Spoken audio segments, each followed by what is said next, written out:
É bem elaborado, né? Eu até acho que eu não vou nem fazer a palestra, eu vou embora.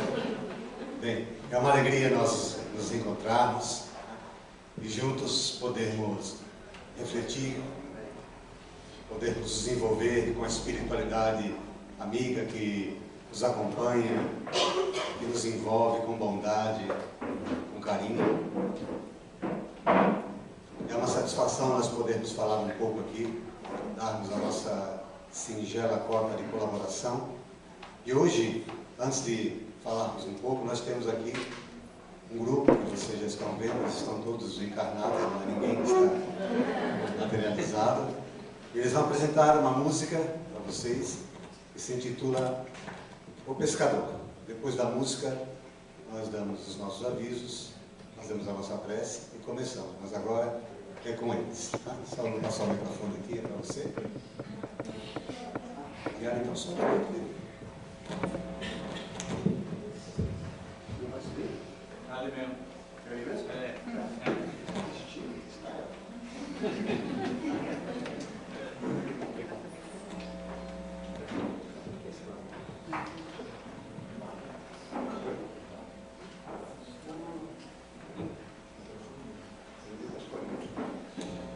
Pescador, pescador, qual o dia mais belo? Hoje. Pescador, quem são os melhores professores? As crianças. E, pescador, qual é a maior barreira de todas? O medo.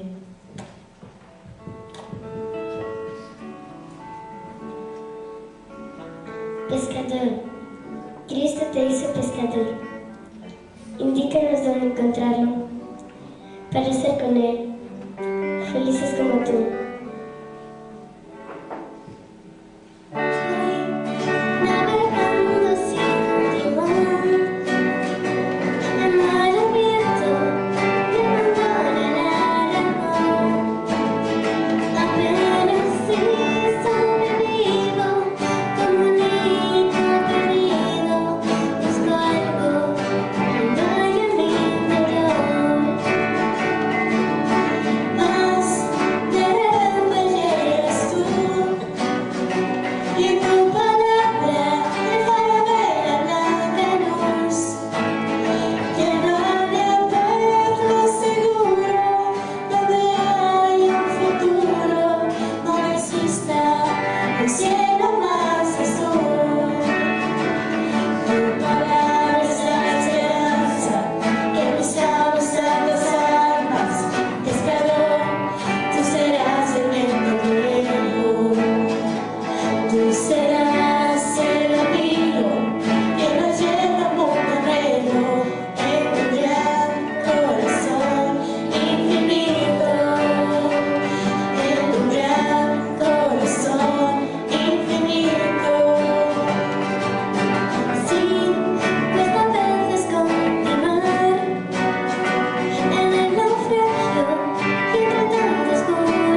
aproveitando a música dessa noite, como nós já sabíamos qual era a música, o nome da música, nós pensamos em fazer alguma coisa no Evangelho que tivesse relação.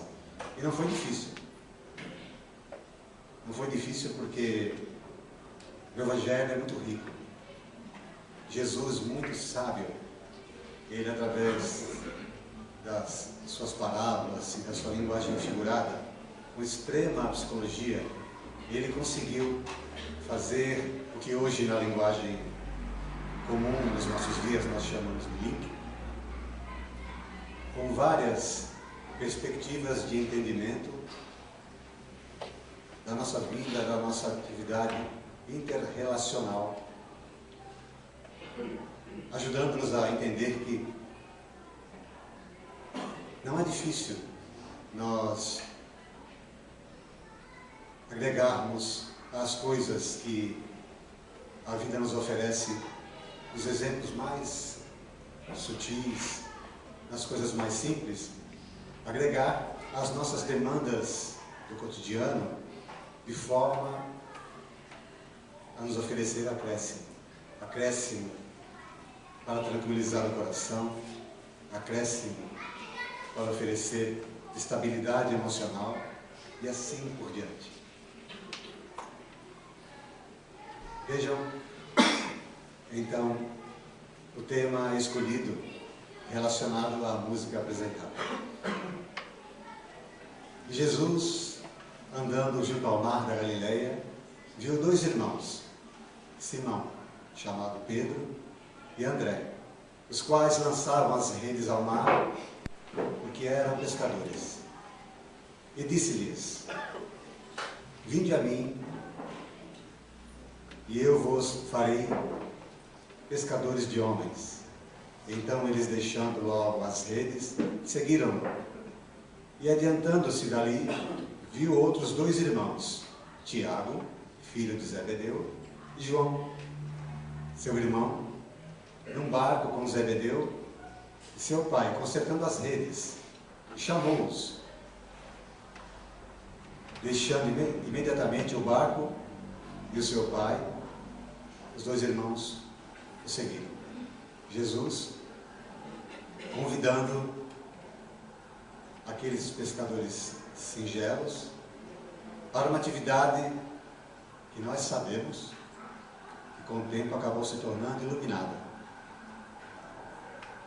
Venham comigo e eu vou fazê-los pescadores de homens.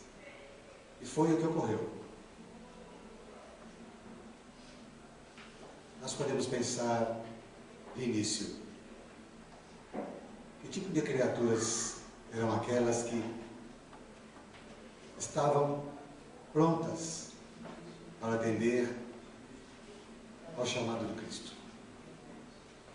É fascinante, se nós formos procurar analisar o pensamento e o sentimento dessas almas tão doces, porque elas não conheciam. Mas era Jesus quem chamava. A sua força, o seu magnetismo, de certo, influenciou na escolha e na resolução desses que seriam no futuro seus apóstolos. Jesus, ao convidá-los, estava, na mesma linguagem figurada, tecendo a sua rede, para que com o tempo ele, Jesus, pudesse pescar no mar da humanidade. E foi o que ele fez. Se nós formos analisar a pesca, ela pode ser feita com uma vara, pescando um peixe de cada vez. E pode ser feita com uma rede, pescando vários de uma vez só. Jesus percebeu que a demanda era muito grande e ele precisava daqueles que pudessem auxiliá-lo a fazer esse trabalho na terra, porque mesmo ele, sozinho, não poderia executá-lo de uma forma tão abrangente. Então ele convidou e formou um grupo de homens que tiveram desprendimento, quase inocente, para segui-lo e realizar uma das mais profundas e extraordinárias façanhas que a humanidade pôde registrar: o advento dos apóstolos. No livro Boa Nova, nós temos esta passagem ditada a Chico Xavier por Humberto de Campos. Nós pedimos licença para ler, porque aqui nós temos a poesia, nós temos a percepção e a sensibilidade de um espírito que, de certo, contemplou naquele tempo a essência das experiências vividas por aqueles homens e por Jesus, e conseguiu registrá-las para nós. O que nós lemos está em Mateus capítulo 4, versículos 18 a 22. Agora nós vamos no livro Boa Nova. E aqui está assim: daí a algum tempo, depois de haver passado por Nazaré, descansando igualmente em Caná, Jesus se encontrava nas circunvizinhanças da cidadezinha de Cafarnaum, como se procurasse com viva atenção a um amigo que estivesse à sua espera. Em breves instantes, ganhou as margens do Tiberíades e se dirigiu resolutamente a um grupo alegre de pescadores, como se de antemão os conhecesse a todos. A manhã era bela, no seu manto diáfano de radiosas neblinas. As águas transparentes vinham beijar os eloentos da praia, como se brincassem ao sopro das vibrações perfumadas da natureza. Os pescadores entoavam uma cantiga rude e, dispondo inteligentemente as barcaças móveis, deitavam as redes em meio de profunda alegria. Jesus aproximou-se do grupo e, assim que dois deles desembarcaram em terra, falou-lhes com amizade. Dois poucos: Simão e André, filhos de Jonas, venho por parte de Deus e vos convido a trabalhar pela instituição do seu reino na terra. André lembrou-se de já o ter visto nas cercanias de Betsaida e do que lhe haviam dito a seu respeito, enquanto que Simão, embora agradavelmente surpreendido, o contemplava enleado, mas quase a um só tempo, dando expansão aos seus temperamentos acolhedores e sinceros, exclamaram respeitosamente: seja bem-vindo. Jesus então lhes falou docemente do Evangelho, com um olhar incendido de júbilos divinos. Estando muitos outros companheiros do lado a observar de longe os três, André, manifestando a sua tocante ingenuidade, exclamou comovido: um rei? Mas em Cafarnaum existem tão poucas casas. Ao que Pedro obtemperou, como se a boa vontade devesse suprir todas as deficiências. Dois pontos. O lago é muito grande e há várias aldeias circundando estas águas. O reino poderá abrangê-las todas. Isso dizendo, fixou em Jesus o olhar inquiridor, como se fora uma grande criança meiga e sincera, desejosa de demonstrar compreensão e bondade. O Senhor esboçou um sorriso sereno e, como se adiasse com prazer as suas explicações para mais tarde, inquiriu generosamente: quereis ser meus discípulos? André e Simão se interrogaram a si mesmos, permutando sentimentos de admiração embevecida. refletia Pedro: que homem seria aquele? Onde já lhe escutara o timbre carinhoso da voz íntima e familiar? Ambos os pescadores se esforçavam por dilatar o domínio de suas lembranças, de modo a encontrá-lo nas recordações mais queridas. Não sabiam, porém, como explicar aquela fonte de confiança e de amor que lhes brotava no âmago do espírito, e sem hesitarem, sem uma sombra de dúvida, responderam simultaneamente: Senhor, seguiremos os teus passos. Jesus os abraçou com imensa ternura.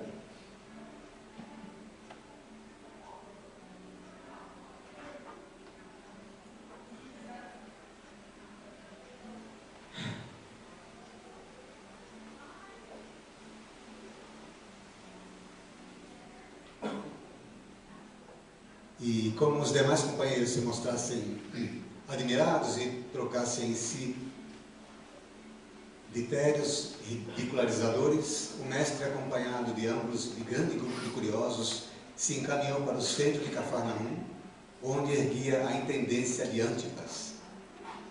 Entrou calmamente na coletoria e, avistando um funcionário culto, conhecido publicano da cidade, perguntou-lhe: que fazes tu, Levi?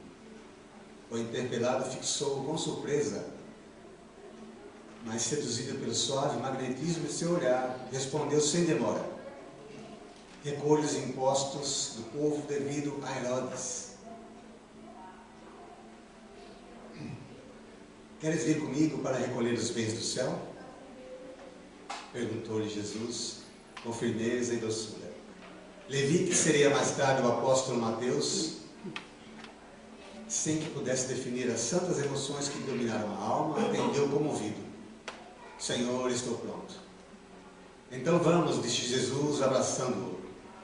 Em seguida, um numeroso grupo se dirigiu para a casa de Simão Pedro, que oferecera ao Messias acolhida sincera em sua residência humilde, onde o Cristo fez a primeira exposição de sua consoladora doutrina, esclarecendo que a adesão desejada era a do coração sincero e puro, para sempre, às claridades do seu reino. Iniciou-se naquele instante a eterna união dos inseparáveis companheiros.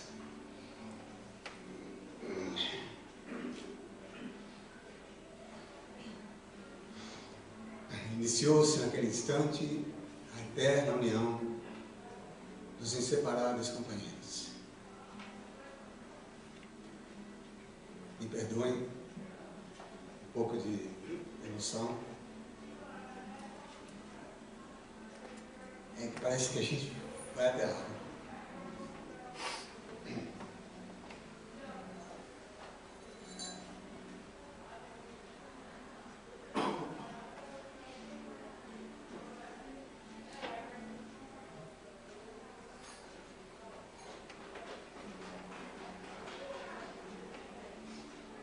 Então, estava realizada uma grande façanha. Jesus descia a sua rede com esses homens singelos, cada um a seu tempo registrou com sentimento, com visão e com muita bondade palavras e ensinamentos que marcam a nossa história até hoje. E nós estávamos refletindo sobre isso um pouco antes de vir para cá, tentando fazer com que o ensinamento desta lição fosse de alguma forma, repetindo o termo, linkado aos nossos dias. E a reflexão é a seguinte: será que a necessidade de se construir esta rede para que Jesus pudesse pescar no mar da humanidade se findou com o encontro dos apóstolos? Será que Jesus não precisou mais convidar a quem quer que fosse para se juntar a Ele na proposta de semear a Boa Nova? Pergunta para que a gente responda interiormente. Será que nós aqui, por exemplo, não seríamos aqueles que poderiam estar fazendo parte desses fios, desta rede, que estaria ajudando Jesus a modificar os destinos da humanidade com as próprias condições que a humanidade tem a oferecer? São mais de 2 milênios onde o evento teve uma natureza distinta e específica por conta da natureza daquelas criaturas, por conta das circunstâncias da ambiência. Nos dias de hoje, é claro, nós vivemos num mundo veloz, onde o materialismo impera, onde a simplicidade cada vez mais se distancia de nós. E nós, de alguma forma, pelo menos alguns, queremos crer, se esforçam para tentar resgatá-la, porque sabem o bem que ela nos faz. Dessa forma, é pouco provável que nós estejamos um dia na praia, reunidos, porque hoje ninguém pesca mais na praia, né? E passe alguém por nós e nos convide a fazer alguma coisa do gênero. Mas não quer dizer que nós não possamos ser acessados por Jesus na nossa intimidade com essa mesma proposta. O que fazes você hoje da tua vida? Hoje eu faço isso, isso e aquilo.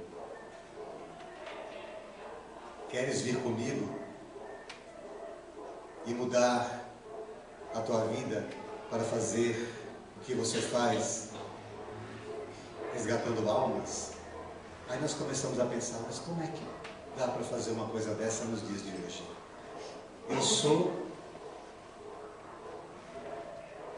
Vamos pensar nas atividades, nas profissões. Eu sou um engenheiro, eu sou um contador, eu sou um mecânico, eu sou um arquiteto, eu sou um médico, eu sou professor, eu tenho umas atividades diferentes. Será que eu posso, com a minha atividade, transformá-la de alguma forma, revertê-la em benefício dos semelhantes, por analogia, como Jesus fez com os pescadores? Venham após mim, que eu vos farei pescadores de homens. Jesus não falou, deixem de pescar. Venham, que eu vos farei pescadores de homens. Nas atividades que nós citamos aqui agora, que não são muitas, mas são básicas, será que dá para a gente fazer alguma coisa com as atividades que nós finalizamos? Quero crer que sim. É só pensar. E o espírita, que se preza, pensa. Né? Parece que a gente descobriu a pólvora, não é verdade? A gente fala isso porque tem pessoas que não pensam. Tem cérebro, mas não pensam. Curioso, não é? Sem ofensa. Não pensam. Agem por instinto, por reflexo, por impulso. E depois que muitas vezes o resultado dessas ações acontece, elas vão refletir sobre o ocorrido. Quando nós deveríamos fazer o contrário. Pensar antes de agir, depois ver o que nós podemos colher nesta condição. É o que a doutrina espírita nos ensina a fazer. Dentre outras coisas. Então, não dá para pensar O que pode fazer um engenheiro, um arquiteto, um mecânico, um contador, um desenhista? Estamos falando em atividades que não têm necessariamente uma ligação com o próximo de maneira estreita. Se nós formos entrar em áreas mais específicas do conhecimento humano, da atividade de humanas dentro do conceito da inteligência, eu sou médico, eu sou professor, eu sou analista, eu sou psicólogo, aí fica fácil demais. Lógico que dá para fazer. A gente faz. Não faz por quê? Porque tem dificuldade, porque não tem conhecimento, ou porque não está atento. Vamos repetir a pergunta. Será que a necessidade de Jesus continuar construindo e tecendo a sua rede para pescar na humanidade, no mar da humanidade, encerrou com o advento dos apóstolos? Vamos responder agora. Não, é claro que não. Nós devemos dar continuidade a isso. Já se imaginaram fazendo parte dessa rede? Por mais singela que seja a nossa função dentro desse contexto, nós estaremos somando e agregando a uma atividade de natureza singela, mas superior. Então, o que fazemos nós hoje para darmos a nossa contribuição para o mundo? Jesus, ao perceber que aqueles homens tinham potencial, ele os convidou e, através deles, a sua mensagem se disseminou. Se aqueles homens, a seu tempo, tinham condições, por que nós hoje não teríamos? Que a grande parte das pessoas declina porque não se sente capaz. Declina porque não acredita que pode fazer algo grande e de valor. Acredita que só pessoas elevadas têm condições de se envolver com esse tipo de tarefa. E isso é uma inverdade. Existem espíritos que vieram na Terra com missões específicas e estão em destaque evidente. Mas nós somos aqueles que viemos para nos unir e nos tornarmos fortes. A despeito da nossa individualidade, já imaginaram o que nós poderíamos fazer se nós, por exemplo, aqui nesse salão, nos propuséssemos a fazer uma oração específica, por exemplo, para irradiar energias positivas a uma determinada situação, ou a uma determinada pessoa, a um determinado lugar, para que as sombras pudessem se dissipar, aonde quer que elas estivessem instaladas. Nós aqui, com muita fé, com muito fervor, de mãos dadas, orando a Jesus de todo o coração, já imaginaram a força da união desses pensamentos, desses sentimentos determinados, com fé inabalável? O que nós não poderíamos fazer? Se na nossa individualidade nós já somos capazes de registrar tanta coisa boa, se nós nos empenharmos para isso, imaginemos juntos. Então a mensagem desta noite, meus queridos irmãos, é nos convidar a pensar no seguinte: alguém me chama, alguém fala, vem comigo, todos os dias. Deixa de lado esse fardo e vem comigo. Vós que estáis cansados e aflitos, que eu vos aliviarei. Vem comigo.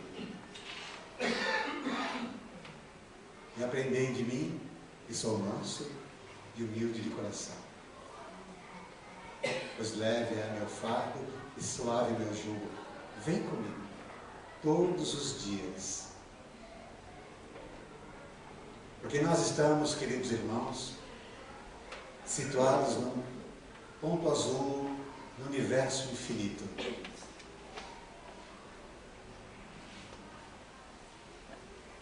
É importante termos esse senso, essa percepção, para que nós não levemos tão a sério assim as nossas mazelas. Que nós entendamos que se elas existem, elas são a nossa construção. E da mesma forma que nós construímos, nós podemos desfazer. Só que com mais consciência, com mais lucidez e com mais maturidade. E não há necessidade de nós nos entorpecermos em pensamentos deletérios, pessimistas, derrotistas, pelos problemas que estamos passando. Porque essa vida passa muito rápido. E nós teremos outras tantas para entendermos por que o tempo passa tão rápido. Até um dia que nós não precisaremos mais dar trato a essa questão. O nosso espírito, enfim,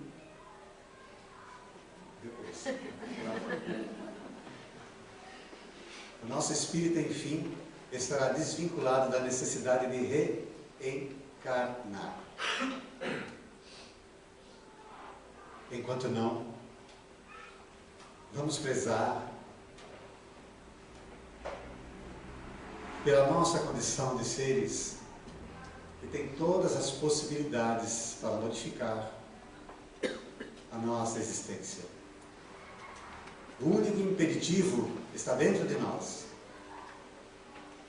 no momento em que nós declinamos a nossa fé, a nossa confiança numa sabedoria maior, que só quer para nós o que há de melhor.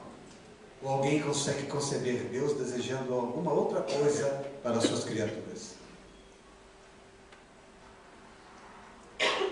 Pois assim está no Evangelho. Qual é o pai que dá ao seu filho uma cobra quando ele tem fome? Ou lhe dá algo de beber que seja diferente de água quando ele tem sede? Se na terra os pais têm esse procedimento, o que dirá Deus que está nos céus? E sente e vê as nossas demandas, as nossas necessidades mais profundas. E sabe diferenciar. E essa diferenciação é magnífica. Porque na condição de Criador do universo sem fim, Ele pode reduzir a sua energia e enxergar as necessidades de cada coração, de cada criatura sua. Assim como você pega a fêmea de um jacaré, quando põe seus ovos para abri-los, ela pega o ovo na pontinha da sua boca enorme, trisca e quebra o ovo para que o filhote saia. A mesma boca enorme que é capaz de cortar um antílope ao meio, uma bocada só. A mesma, ela faz isso. O mesmo sol que é capaz de irradiar por toda a terra, e só uma sabedoria divina faz com que ele possa fazer isso sem pulverizar-nos. Esse mesmo sol é capaz de direcionar para as flores mais singelas só o necessário para que elas floresçam. Assim é Deus. É a usina monumental que é capaz de mexer e transmutar bilhões de litros de água e canalizar energia sem fim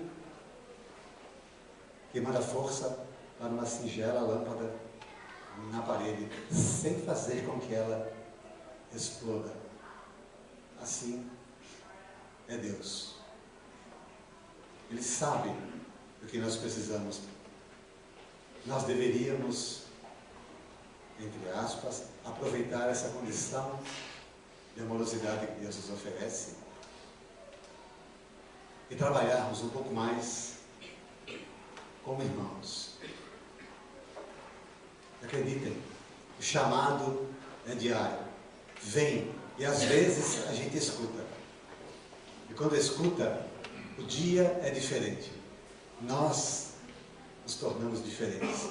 Alguma coisa sinaliza na nossa alma uma capacidade de ser e de realizar. Nesse dia, quando a gente escuta, mesmo que de forma suave, nós fazemos coisas que nem imaginamos que seremos capazes. Gestos que vão além das nossas forças, esforços que vão além das nossas resistências. Quando não, nós perdoamos aquela situação que estava tão intrincada, nós criamos coragem para expressar os nossos sentimentos mais bloqueados, entendendo que isso é uma coisa importante. É nessas horas que a gente escuta. Vem. Porque esse trabalho que nós realizamos na individualidade, ele representa para Jesus parte dessa rede. Porque é sinal de experiência de amor. E a rede que Jesus lança no mar da humanidade para pescar almas é toda forjada com amorosidade. Vem. Prestem atenção. Não se preocupem, porque o obsessor normalmente não faz isso. É como fala Kardec. Fiquem atentos, porque quando eles começam a se manifestar, eles não conseguem deixar de aparecer a pontinha do rabo. De alguma forma, eles mostram que não são aqueles que vêm para nos ajudar. E o chamado é de amor. Vem, a tua alma sente, e a gente consegue perceber que para ir, nós precisamos nos desprender. Nós precisamos nos desconectar daquilo que representa o verdadeiro bloqueio para nós. E são tantas coisas que nós escolhemos uma lição de Fonte Viva para ajudar nessa reflexão final. E a lição se intitula Vem. Editada pelo Espírito de Emmanuel a Chico Xavier. E diz o seguinte: e quem o ouve, diga, vem. E quem tem sede, venha. Em Apocalipse, capítulo 22, versículo 17. Vejam como Emmanuel analisa esse pequeno trecho. A Terra é a grande escola das almas em que se educam alunos de todas as idades. Se atingiste o nível das grandes experiências, não te inquiete a incessante extensão no trabalho. Não enxergues inimigos dos semelhantes de entendimento imperfeito. Muitos deles não saíram ainda do jardim da infância espiritual. Dê sempre o bem pelo mal, a verdade pela mentira e o amor pela indiferença. A inexperiência e a arrogância, a inexperiência e a ignorância dos corações que se iniciam na luta fazem frequentemente grande algazarra em torno do espírito que procura a si mesmo. Olha que frase linda. A inexperiência e a ignorância dos corações que se iniciam na luta frequentemente fazem grande algazarra em torno do espírito que procura a si mesmo. Por isso, padecerás muitas vezes aflição e desânimo.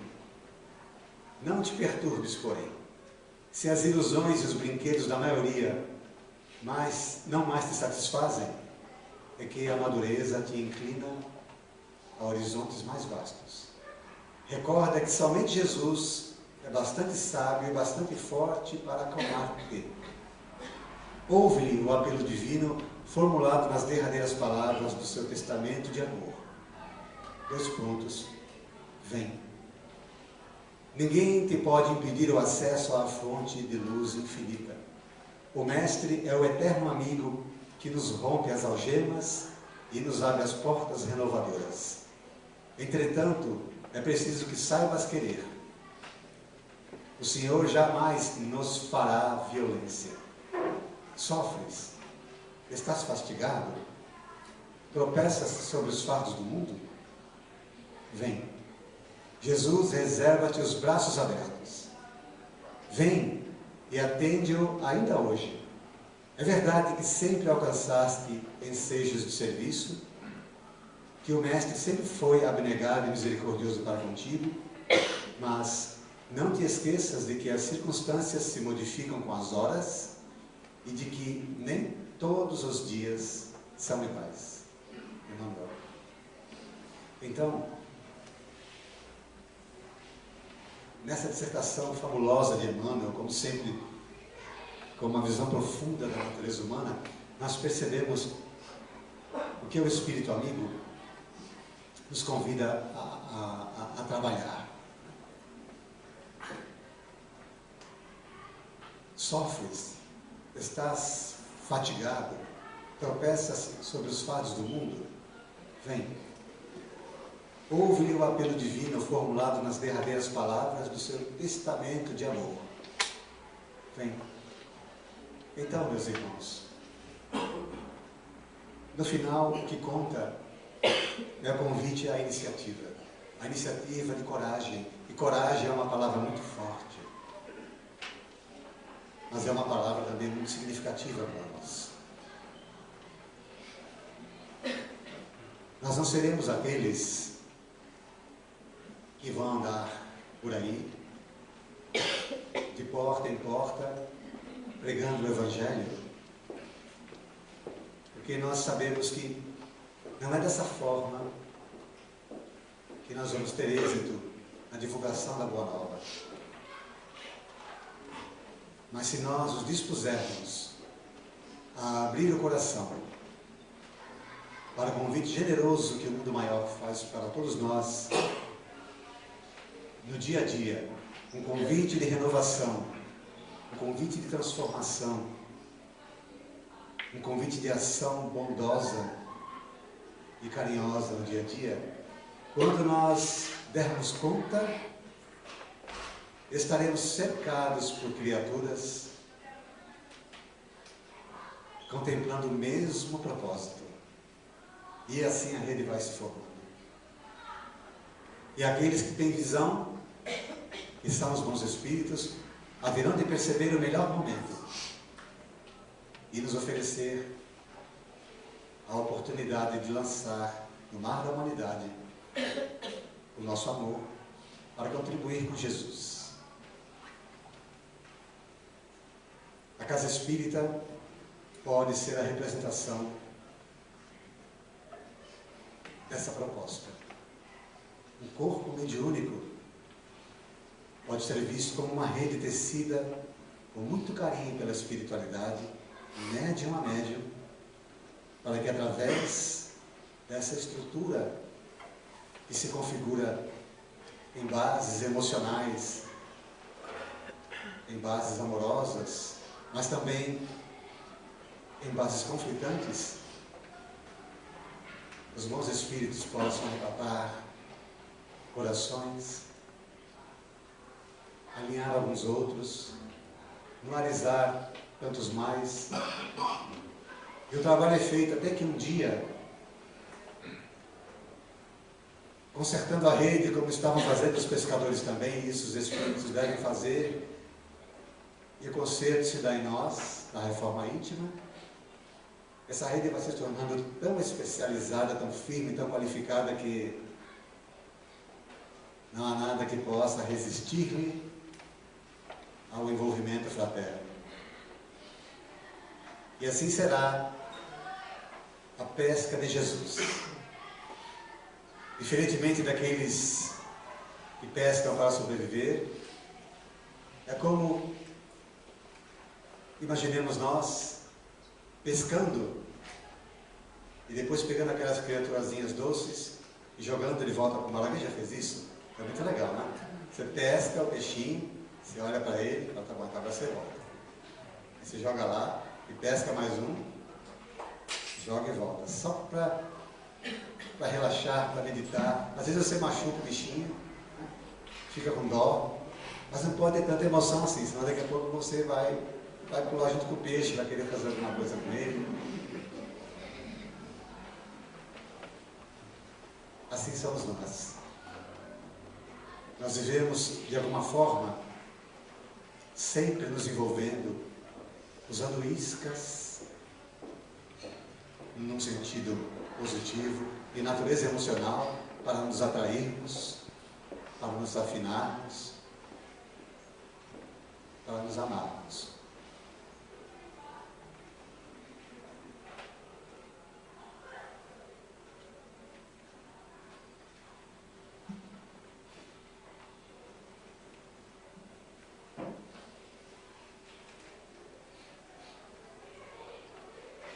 Senhor, estou pronto. Então vamos, disse Jesus, abraçando Levi. Vou ler esse trechinho final, que culmina na nossa proposta dessa noite. Em seguida, o numeroso grupo se dirigiu para a casa de Simão Pedro, que oferecera ao Messias acolhida sincera em sua residência humilde, onde o Cristo fez a primeira exposição de sua consoladora doutrina, esclarecendo que a adesão desejada por ele era a do coração sincero e puro, para sempre, às claridades do seu reino. Iniciou-se naquele instante a eterna união dos inseparáveis companheiros. A eterna união dos inseparáveis companheiros. Que nós busquemos, de alguma forma, nos unirmos, para que a nossa união também, um dia, possa nos fazer irmãos e companheiros inseparáveis, como quero crer que alguns de nós já o somos.